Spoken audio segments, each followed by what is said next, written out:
আমাদের 8 বছরের বোন ধর্ষিতা, আমাদের 8 বছরের বোন, 8 বছরের মুসলিম কন্যা, যেই বাংলার জমিনে 92% চাইতে বেশি মুসলমান, যেই জমিনে 3 লক্ষের চাইতে বেশি মসজিদে প্রতিদিন 5 ওয়াক্ত নামাজের আজান হয়, যেই বাংলাদেশে এত দাড়িওয়ালা টুপিওয়ালা, এত মসজিদ মাদ্রাসা চারিদিকে, সেই মুসলমানের বাংলাদেশে 8 বছরের কন্যা বোন যদি ধর্ষিতা হয়ে একবারের জন্য হলো কলিজার ভিতরে দিয়া, প্রত্যেকের জায়গা থেকে, আমরা কোন দল বুঝি না, আমরা কোন দল বুঝি না, এখানে কোন রাজনীতি বুঝি না, আমরা দলাদলি ঠেলাঠেলি বুঝি না, আমরা বুঝি 18 কোটি বাংলাদেশের প্রত্যেকটা মানুষের দাবি ধর্ষকের প্রকাশ্য বিচার আমরা দেখতে চাই বাংলাদেশে। এটা সাফ বক্তব্য আমাদের, প্রকাশ্য বিচার। এই দাবি, এই একটা দাবি সারা বাংলাদেশে, আরেকবার এই দাবি বাংলাদেশের টেকনাফ থেকে তেতুলিয়া পর্যন্ত, রূপসা থেকে পাথুরিয়া পর্যন্ত এই দাবি উঠাও যে ধর্ষক ব্যভিচারীর বিচার আমরা দেখতে চাই, নগদ নগদ নগদ, নাইলে আমার জাতি টিকবে না। সে যেখানকার হোক, যেই লেবাসের হোক, যেই পোশাকের হোক, যেই জায়গার হোক, আমার ঘরের হোক আর তার ঘরের হোক, আমার পরিচিত হোক আর তার পরিচিত হোক, ব্যভিচারী, ধর্ষক, এই জিনাকার, এই অসৎ চরিত্রহীন নারীর ইজ্জত নিয়ে যে লুণ্ঠন করে, এমন নাফরমানের প্রকাশ্য দিবালোকে বিচার চাই আমরা,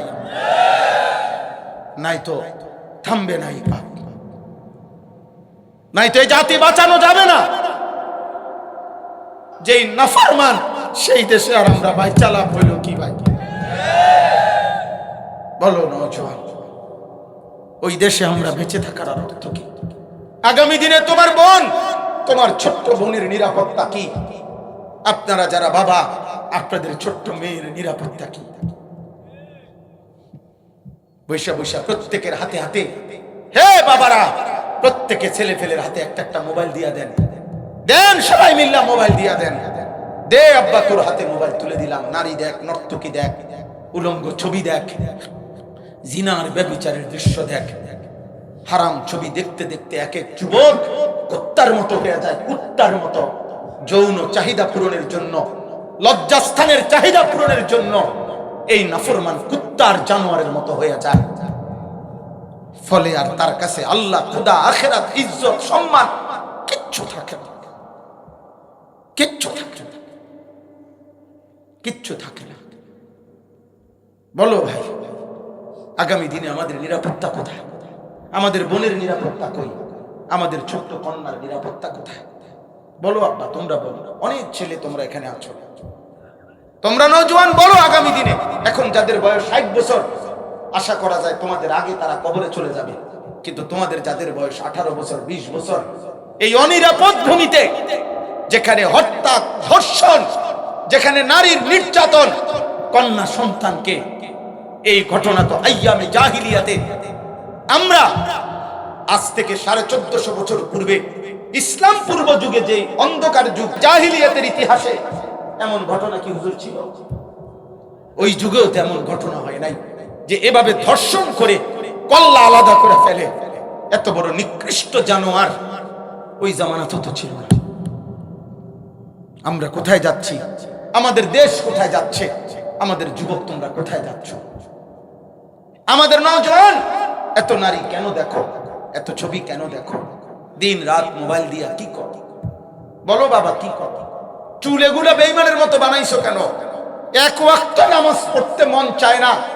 হায় নিকৃষ্ট! ওই যে ওই নাফরমান হাসে, ওই দেখেন, ওই দেখেন নাফরমান হাসে। হ্যাঁ বেটা, হাসলি কেন বেটা?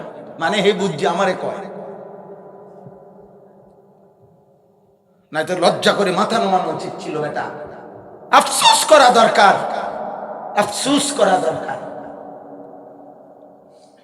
আফসোস করা দরকার। আগামী দিনে বাঁচবা কেমনে? আগামী দিনে তোমার যখন বিবাহের সময় আসবে, পবিত্র নারী, পবিত্র কন্যা কই পাইবা তুমি? হ্যাঁ, সবার হাতে হাতে যদি মোবাইল, ছেলের হাতে, মেয়ের হাতে, তাহলে পবিত্র নারী মিলবে কোথায় রে আব্বা? বলেন না।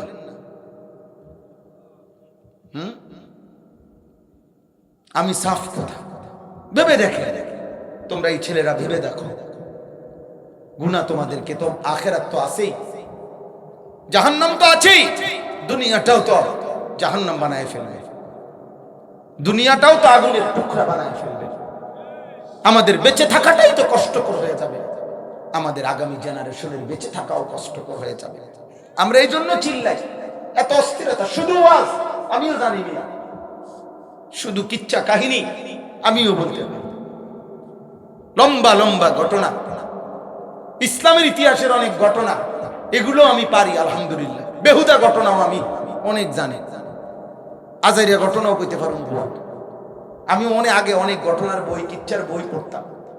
ও বগুড়া গেছি আমি বোনের বাড়িতে, ওইখানে গিয়ে বেহুলা লক্ষিন্দরের বই কিনে আনছি পড়ার জন্য, 2টা বই।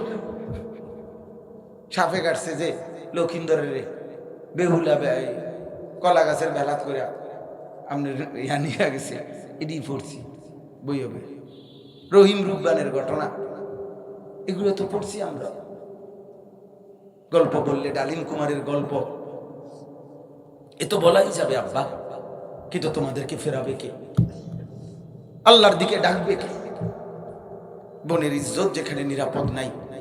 ছোট্ট মাসুম কন্যা, ওই মেয়েটা এই 8 বছরের যে কন্যাটাকে হত্যা করলো, ধর্ষণ করলো, তার কল্লাটা থেকে তার শরীরটা আলাদা করে ফেললো। সর্বপ্রথম তার মা এটা দেখছে। এই মা মৃত্যু পর্যন্ত এই মহিলা ভুলবে কেমনে? এই মেয়েটা আল্লাহর সামনে দাঁড়াইয়া যদি বলে, মাওলা, এই 92% মুসলমানের বাংলাদেশে আমি এভাবে আমি হত্যা হইলাম কেন, খুন হইলাম কেন? ও যদি আল্লাহর কাছে বিচার দেয়, আমাদের কি হবে? বলো বলো।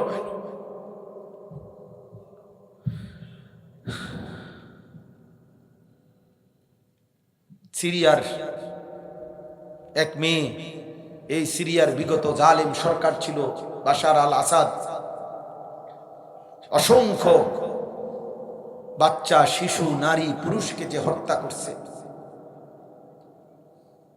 এই ওই সময় পত্রিকা আসছিল, সারা পৃথিবী কাঁদছিল। একটা ছোট্ট মেয়ে সিরিয়ার, ওই মেয়েটা যখন গুলির আঘাতে রক্তাক্ত হয়ে মরে যাচ্ছিল, শহীদ হওয়ার পূর্ব মুহূর্তে ওই বাচ্চা মেয়েটা, 7-8 বছরের মেয়েটা বলছিল, আমি চলে যাচ্ছি, কিন্তু আমি ওপারে গিয়ে আল্লাহকে বলবো, আমি আল্লাহকে বলবো যে আল্লাহ আমার উপরে, আমি এই মাসুম বাচ্চার উপরে এই জুলুম করলো কেন? ঠিক এই তার অল্প কিছুদিন পরে ওই জালেম বাশার আল আসাদ ক্ষমতা ছেড়ে দিতে বাধ্য হয়েছে।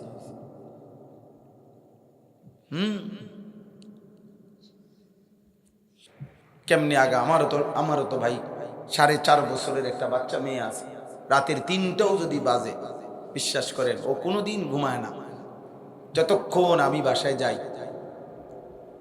ও সময় তো আমার কাছে আসলে কিছুক্ষণ আদর করে দিলে তারপরে ঘুমায়। যখনই আমি বাড়ির বাইরে যাই 1-2 দিনের জন্য, ওরে বলে আসি, আব্বু আমি 2 দিন থাকবো না, তুমি ঘুমায় যাই। আচ্ছা আব্বা, এটা বলে আসলে তো সে ঘুমায়। তাহলে এভাবে তো প্রতিটা বাচ্চা তার বাবার আদরে, মায়ের আদরে বড় হয় না ভাই? এজন্য ছেলেরা, আজকে আমরা এই মাঠে সমস্ত যুবক, বিশেষ করে নওজোয়ান, তোমরা আগামী দিনের বেঁচে থাকার নিরাপত্তার জন্য দয়া করে তোমরা একবারের জন্য হলো কলিজার ভিতরে দিয়া প্রত্যেকের জায়গা থেকে, আমরা কোনো দল বুঝি না, আমরা কোনো দল বুঝি না, এখানে কোনো রাজনীতি বুঝি না, আমরা দলাদলি ঠেলাঠেলি বুঝি না, আমরা বুঝি 18 কোটি বাংলাদেশের প্রত্যেকটা মানুষের দাবি, ধর্ষকের প্রকাশ্যে বিচার আমরা দেখতে চাই বাংলাদেশে। এটা সাফ বক্তব্য আমাদের, প্রকাশ্যে বিচার। এই দাবি, এই একটা দাবি সারা বাংলাদেশে, আরেকবার এই দাবি বাংলাদেশের টেকনাফ থেকে তেতুলিয়া পর্যন্ত রূপসা থেকে পাথুরিয়া পর্যন্ত এ দাবি উঠাও যে ধর্ষক ব্যভিচারীর বিচার আমরা দেখতে চাই নগদ নগদ নগদ, নাইলে আমার জাতি টিকবে না। সে যেখানকার হোক, যেই লেবাসের হোক, যেই পোশাকের হোক, যেই জায়গার হোক, আমার ঘরের হোক আর তার ঘরের হোক, আমার পরিচিত হোক আর তার পরিচিত হোক, ব্যভিচারী, ধর্ষক, এই জিনাকার, এই অসৎ চরিত্রহীন নারীর ইজ্জত নিয়ে যে লুণ্ঠন করে এমন নাফরমানের প্রকাশ্য দিবালোকে বিচার চাই আমরা, নাই তো থামবে না এই পাপ, নাই তো এই জাতি বাঁচানো যাবে না।